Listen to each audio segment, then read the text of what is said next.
हमारे विवाह को बचाने के लिए कुछ जानकारी।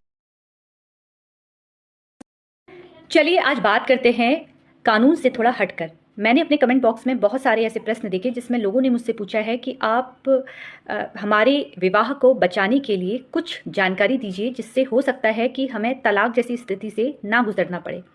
देखिए, वैसे तो मैं आपको यही बोलूँगी कि जिस तरीके से लोग अलग अलग होते हैं उसी तरीके से रिश्ते भी अलग अलग होते हैं और रिश्ते निभाने का तरीका भी अलग अलग होता है। ये ज़रूरी नहीं है कि जैसे मैं अपना रिश्ता निभा रही हूँ वैसे ही आप भी निभाते हो सकता है कि आपका रिश्ता काफ़ी अच्छा हो, लेकिन किसी भी वैवाहिक जीवन में नोक झोंक होना बिल्कुल तय होता है, क्योंकि पति और पत्नी का रिश्ता एक ऐसा रिश्ता है जहाँ पर लड़ाई झगड़ा होता रहता है। छोटी छोटी बातों में लड़ाई झगड़े हर घर में होते हैं, लेकिन अगर ये ही लड़ाई झगड़े इतना आप दोनों के बीच में दूरियां उत्पन्न कर देती हैं कि आपको तलाक की जैसी नौबत आ जाती है आपके रिश्ते में, तो ऐसे में मैं आप सभी से यही कहूँगी कि देखिए, पति और पत्नी जब होते हैं उनके साथ उनका परिवार भी जुड़ता है, आपके माता पिता, लड़के के माता पिता। लेकिन अगर इस कच्ची डोरी को अगर आप दोनों में से कोई भी एक तोड़ता है तो दूसरे को उसको जोड़ने की पूरी कोशिश करनी चाहिए। प्यार से, विश्वास से, अपनापन से, समझदारी से, हर तरीके से दूसरे पार्टनर को अपने रिश्ते को बचाने के लिए पूरी कोशिश करनी चाहिए जब तक वो कर सकता है। लेकिन अगर मामला इस कदर हो जाता है कि अब रिश्ते में कुछ भी नहीं बचता है, आपके माता पिता पे अत्याचार हो रहा है, आपके बच्चों पे अत्याचार हो रहा है, तो ऐसी स्थिति में मुझे लगता है कि तलाक हो जाना चाहिए।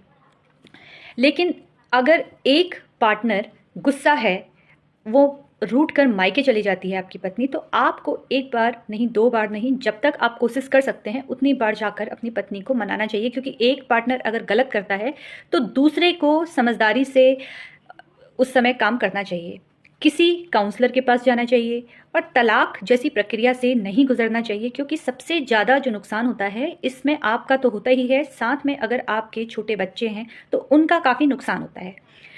देखिए, सबसे बड़ी बात यह है कि आप पहले उन्हें समझाइए। देखिए, आप लोगों से मैं बस यही कह सकती हूँ कि आप अपने रिश्ते को अपने विश्वास पे बना के रखिए, इसको तोड़ने की कोशिश ना करें। कोशिश करें कि रिश्ता निभ जाए, एक दूसरे पे विश्वास करें, झूठ ना बोले, एक दूसरे से कोई भी बात ना छुपाएं।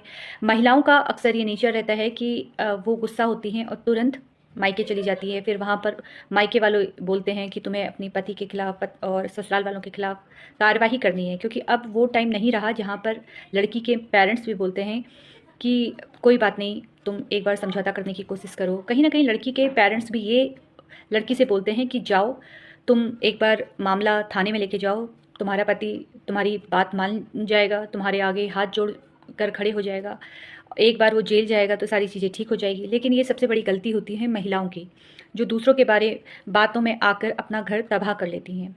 अगर आप एक बार ये सोचिए कि अगर अगर कोई पति जेल चला जाएगा तो क्या उसके बाद वही प्यार वो आपसे करेगा, उसी तरीके का सम्मान क्या वो आपसे करेगा? रूठना मनाना अपनी जगह है, आप जाइए, मायके जाइए, लेकिन 2 दिन 3 दिन के बाद खुद आप अपने घर वापस आ जाइए। ऐसे ही मैं पुरुष वर्ग के लिए भी कहूँगी। पुरुष वर्ग को ये रहता है कि पत्नी बार बार मायके चली जाती है, अपने घर वालों से फ़ोन पे ज़्यादा बातें करती है। तो एक बात बताइए, वो लड़की जो अपना घर 20 साल में या 25 साल जिस घर में वो रह के आई है, वो कैसे उस घर के बारे में ना सोचे? वो क्यों ना मायके जाए, क्यों ना अपनी माँ से बात करे या अपनी बहन से बात करे?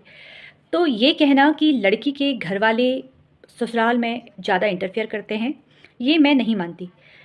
हो सकता है कि कुछ माएँ बोलती हैं कि भई तुम्हारी सास ऐसी है या तुम्हारा पति ऐसा है, तो उस समय ये समझदारी लड़की की होनी चाहिए। जिस तरीके से लड़की अपने माता-पिता की बुराई, अपने भाई-बहनों की बुराई नहीं सुन सकती है, ठीक उसी प्रकार महिला को भी अपने सास-ससुर और पति की बुराई नहीं करनी चाहिए।